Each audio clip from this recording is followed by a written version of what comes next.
ازيكم عاملين ايه؟ والنهارده هننفذ ديكور. انا بسميه ديكور بديل للخشب. لكن احسن حاجه فيه ان انت تقدر تلونه الالوان اللي انت عايزها، مش لازم تبقى مرتبطه بالوان الاخشاب. تمام. ببدا بعد ما لزقت الجنب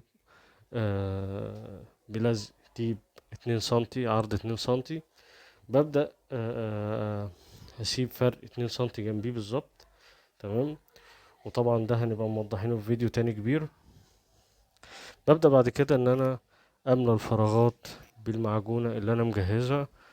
هي معجونة ممتاز على معجونة بلاستيك، عشان تديني سماكة وقوة زي ما انا عايز في الجنب. ببدأ بعد كده الجزء اللي انا فردته معجون، ان انا اشيل اللزق بتاعه قبل ما هو ينشف، عشان ما تحصلش اي نوع من انواع الشرشرة في الديكور، وما يخلينيش بعد كده ان انا اعاني وانا بشيل المعجون منه. زي ما احنا شايفين كده في الفيديو، ببدأ واحدة واحدة اشيل التيب. وزي ما قلت لكم بنبقى مستخدمين معجونة ممتاز على معجونة بلاستيك. بقدر ان انا كمان الونها زي ما انا عايز، عشان لو محتاج ان انا الشكل بتاع المعجونة يطلع زي ما انا عايز.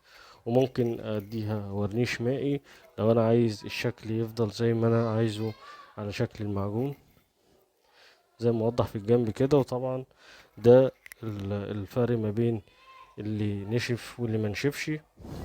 الجزء الاخير ده انا بشيله. تمام. وكده ابقى انا خلصت اهم مرحلة في الجنب. ببدأ بعد كده ان انا اشطبه زي ما احنا شايفين في الصورة كده، وانا شطبته لون جري.